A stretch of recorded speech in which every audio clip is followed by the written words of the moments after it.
जयकारा बोल मेरे श्री गुरु महाराज की जय। श्री अमर ज्योति दर्शन ग्रंथ विशिष्ट आश्रम अनुपम धाम भोपाल कंटिन्यूड। सब संगत श्री दर्शन एवं पावन वचनों की अमोलक दात को पाकर अपने धन्य भाग मनाने लगी। श्री दर्शनों के उपरांत पश्चात अचानक ही बहुत तेज बरसात आ गई। स्थान बहुत छोटा था। सर्दी का मौसम होने के कारण अंधेरा भी होने लगा था। संगत जिन बसों में आई थी वे वापस जा चुकी थी। ठंड भी बढ़ती जा रही थी। संगत को दुविधा में पड़ा देखकर करुणामय श्री प्रभु जी द्रवित हो उठे। उसी समय श्री प्रभु जी की प्रबल मौज उठी कि इंदौर शहर में अपना एक बड़ा आश्रम होना चाहिए ताकि संगत को पूर्ण सुविधा मिल सके, उनके रहने का उचित प्रबंध हो सके। साथ में जो गुरुमुख बसों द्वारा श्री आनंदपुर से श्री प्रयागधाम का सफर करते थे, उनके लिए मार्ग में ठहरने का अपना स्थान मिल सके। कुछ भक्तों के जिम्मे यह सेवा लगाई गई कि आश्रम बनाने के लिए कोई अच्छा बड़ा प्लॉट देखकर रखना। निज भक्तों को सुखरूप बनाने सुख सागर श्री भगवान कृपा दृष्टि डार इंदौर में नीना अति विशाल स्थान कर सुखों की पावन वृष्टि मिटाया दुख का निशान सुखदाई इस पुण्य धरा का शुभ नाम रखा सुखधाम।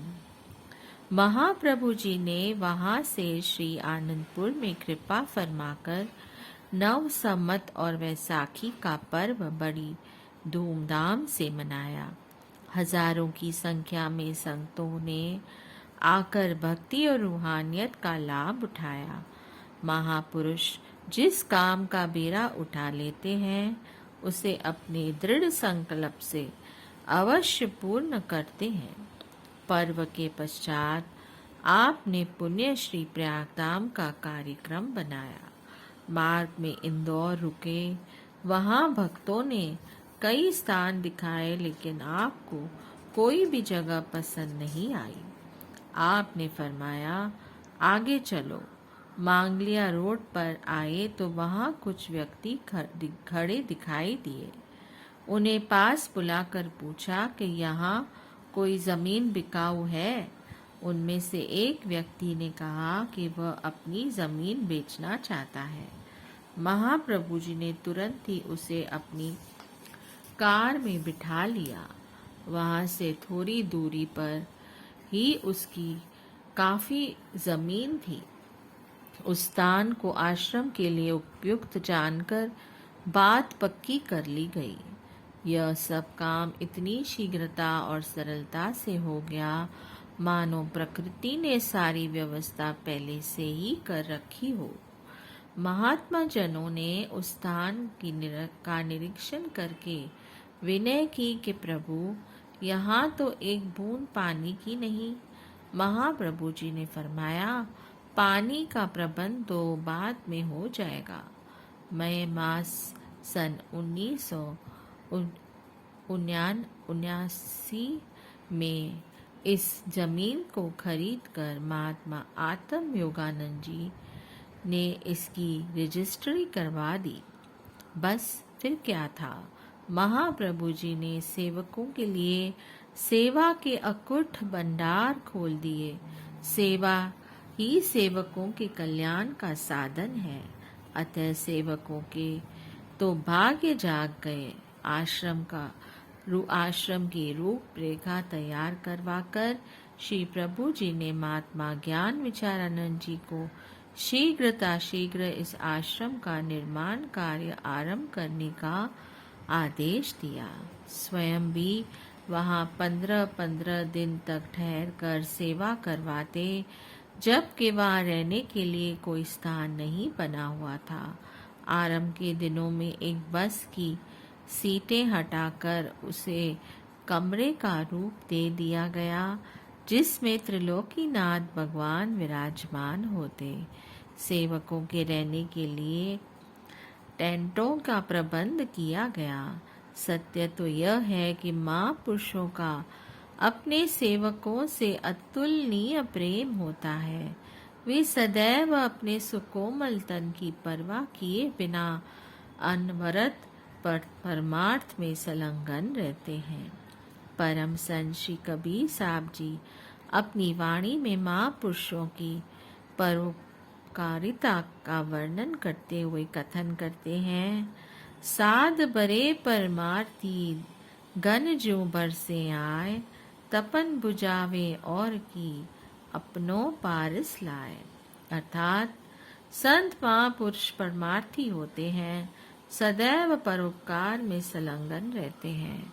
जिस प्रकार बादल परित के लिए वर्षा के रूप में जल बरसाकर तपस को दूर करता है, मौसम में ठंडक का संचार करता है, इसी प्रकार संत जन जीव को माया व मोह की तपश से बचाकर नाम व भक्ति की अमोलक दात बख्शकर सच्चा सुख और आनंद शांति प्रदान करते हैं, उसके कष्ट कलेशों को दूर कर देते हैं। श्री आनंदपुर से प्रेमी गुरमुखों की बसें भरकर सेवा के लिए आती तथा इंदौर के प्रेमी भी हर्षोल्लास से सेवा में जुट जाते।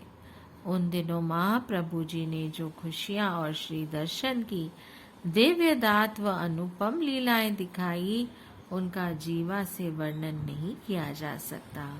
एक छोटी सी झलक का एक दृश्य गुरुमुख जन स्वयं अनुभव करें। मैं मास की कड़कती धूप और झुलसती गर्मी में तन बदन की होश बुलाए गुरुमुख प्रेमी दीवार बनाने के लिए ईंटें व सीमेंट का मसाला आदि लेकर जल्दी जल्दी सेवा में जुट जाते और गो पर चढ़े हुए एक दूसरे को सामान देते हुए न थकते। किसी के मुंह पर थकावट का चिन्ह दिखाई न देता। महाप्रभु जी वहां पर आकर श्री दर्शन देते और फरमाते, गुरुमुखो, आप सब इतने प्रसन्न क्यों दिखाई दे रहे हो? थोड़ी देर छाया में चलो ताकि गर्मी से राहत मिल जाए। भक्तजन विनय करते, प्रभु आपके श्री दर्शन से ही हमारे जीवन में एक नई स्फूर्ति भर जाती है। ऐसा लगता है कि मानो चारों ओर ठंडी हवाएं चल रही हो। सेवा करते हुए न प्यास लगती है और न ही गर्मी लगती है। यह आपकी कृपा से ही सब हो रहा है। महाप्रभु जी ने मुस्कुराते हुए फरमाया, यह सब श्री परमहंस दयाल जी की मौज का ही परिणाम है। आपकी उनकी मौज से जब सेवक सेवा में जुट जाते हैं तो उनको भक्ति का सरमाया मिलता है और महापुरुष उस मौज को पूरा होते देखकर प्रसन्न होते हैं। गुरुमुख जन जिस टेंट में रहते थे उसी में ही लंगर ग्रहण करते थे। श्री सद्गुरुदेव जी महाराज कभी कभी प्रातः समय या दोपहर के समय टेंट में आकर कुर्सी पर विराजमान हो जाते। सबको अपने सामने बिठाकर भोजन खिलाते, अपने पास बुलाकर लस्सी पिलाते। एक बार कुछ भक्तों ने मिलकर विनय की, प्रभु हम यह लस्सी दिन में 2-2 बार भी पीते हैं। जब आप स्वयं इस लस्सी को पिलाते हैं तो यह इतनी मधुर, ठंडी और स्वादिष्ट लगती है कि जिसकी तुलना में सभी रस फीके लगते हैं। जी चाहता है कि आप पिलाते रहें और हम पीते रहें। ऐसी आत्म तृप्ति और आत्म आनंद में झूमते रहें। महाप्रभु जी ने मुस्कुराते हुए फरमाया, गुरु दरबार के लंगर में इतना रस भरा है जिस समय महापुरुष इस पर दृष्टि डालते हैं और सेवक भाव विभोर होकर उस ध्यान दर्शन का लाभ उठाते हैं, तो वही वस्तु अमृतमय बन जाती है। सेवक अपने इष्ट की प्रसन्नता पाने के लिए सेवा करते हुए नहीं उगाते, और महाप्रभु जी भी अब उनके सेवकों पर अखुट कृपा की दात है बरसाते। महाप्रभु जी की कृपा से सेवकों की सेवा रंग लाई। पहले एक बिल्डिंग आवास के लिए बनाकर तैयार हुई। इस बिल्डिंग के एक कमरे में एक छोटा सा मंदिर बनाकर उसमें श्री परमहंसमान विभूतियों की दिव्य प्रतिमाओं को विराजमान करके श्री आरती पूजा का कार्यक्रम आरंभ किया गया।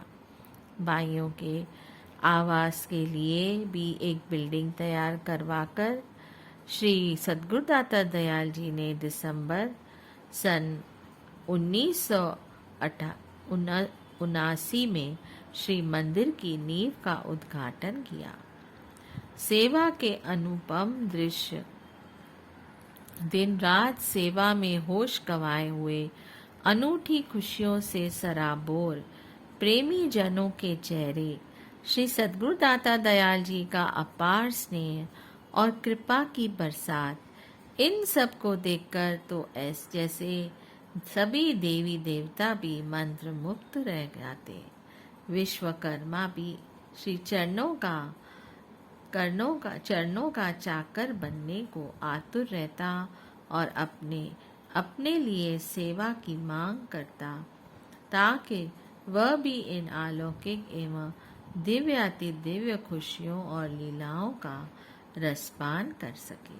श्री सद्गुरुदेव जी महाराज जी ने श्री प्रयागधाम से श्री आनंदपुर के मार्ग पर में अक्टूबर सन 1990 में सुखधाम इंदौर में कृपा फरमाई। कुछ प्रेमी गुरुमुखों को वहां सेवा के लिए साथ ले चलने की आज्ञा प्रदान की और उन्हें फरमाया कि हल्का व छोटा सा बिस्तर और ज़रूरत का थोड़ा सामान साथ रखें। वहाँ आवास के लिए स्थान पर्याप्त नहीं है। वहाँ पहुंचकर श्री प्रभु जी ने फरमाया कि केवल 8 दिनों में आपको एक बिल्डिंग तैयार करनी है।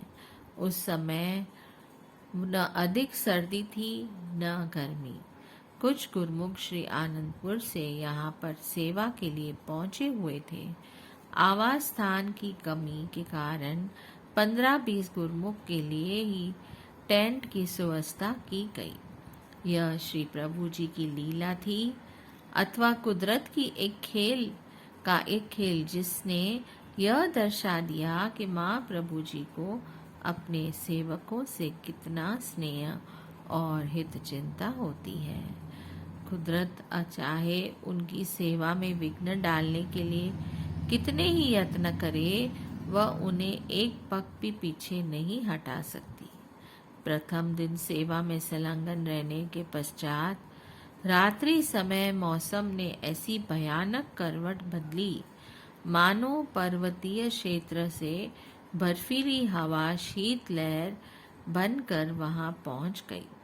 गुरुमुखजन अपने हाथों को मसलते हुए परस्पर कहने लगे कि अभी थोड़ी ही देर में गर्माहट आ जाएगी, और वे भोजन पर बैठ गए। महाप्रभु जी को अपने कमरे में चैन कहाँ। आप अपने कक्ष से बाहर आ गए और टेंट के समीप पहुंचकर फरमाया, यह ठंड तुम्हारी परीक्षा लेने के लिए आ गई है। घबराओ नहीं, जैसे ही यह आई है वैसे चली जाएगी। उस टेंट में बैठे हुए सभी गुरुमुखों को पास ही हॉल कमरे में ले गए। वहां बिछी हुई सब दरियों को तय करवाकर गद्दे बनवाकर और ऊपर कंबल की तरह डालकर आराम करने के लिए फरमाया। सब ने श्री प्रभु जी के चरणों में दंडवत प्रणाम करते हुए विनय की कि भक्त वत्सल भगवान को अपने भक्तों का कितना ख्याल है। स्वयं सर्दी व अपने आराम की परवाह न करते हुए हमारे आराम का प्रबंध किया। प्रातः 5 बजे महात्मा ज्ञान सत्यानंद जी को बुलवाकर फरमाया कि आज तुम्हारी पिकअप हेलीकॉप्टर की रफ्तार से श्री आनंदपुर में पहुँचे और साय समय तक यहाँ वापस लौट आए। इस पिकअप को अभी अभी श्री आनंदपुर में ले जाओ और वहाँ से इसमें बिस्तर स्टोर से सारे कंबल व कुछ गदे भरकर वापस सुखधाम में पहुँच जाओ। ध्यान रहे कि कहीं रास्ते में कोई दुर्घटना न होने पाए। उन्होंने विनय की कि स्वामी जी, आपकी कृपा से ही यह सेवा संपूर्ण होगी। साय समय जब पिकअप वापस पहुंची और उसमें से बिस्तर उतरने लगे तो सभी गुरुमुख यह देखकर हैरान हो गए थे कि सफ़र के आने जाने के 16 घंटे और सामान पैक करने का समय मिलाकर कुल 20 घंटों का कार्य केवल 12 घंटों में कैसे संभव हो गया। महाप्रभु जी उस समय निर्माणाधीन उस बिल्डिंग के पास कुर्सी पर विराजमान थे और गुरुमुख श्री चरणों में बैठकर नाश्ता ग्रहण कर रहे थे। आपने मुस्कुराते हुए फरमाया कि सभी गुरुमुख जितने चाहो कंबल उठाकर अपने तन पर लपेट लो और 10 मिनट भजन पर बैठ जाओ। सबने श्री मौज अनुसार कंबलों के ढेर में से कंबल उठाकर लपेट लिए और श्री दर्शनों का दिव्य आनंद लेते हुए भजन पर बैठ गए। पुण्य सेवा करते हुए रात्रि समय जब आराम करने लगे तो बर्फीली शीतलहर सामान्य सर्दी में बदल गई। 8 दिन तक श्री गुरुमा जी की अनुपम लीलाएं और श्री दर्शनों के नजारों में सेवकों को सेवा का सौभाग्य मिला और उस बिल्डिंग का निर्माण कार्य पूर्ण हो गया। इसी प्रकार सेवकों को सेवा के सच्चे धन से मालोमाल कर आपने श्री आनंदपुर में कृपा फरमाई। बोलिए जयकारा, बोल मेरे श्री गुरु महाराज की जय। जय सच्चिदानंद।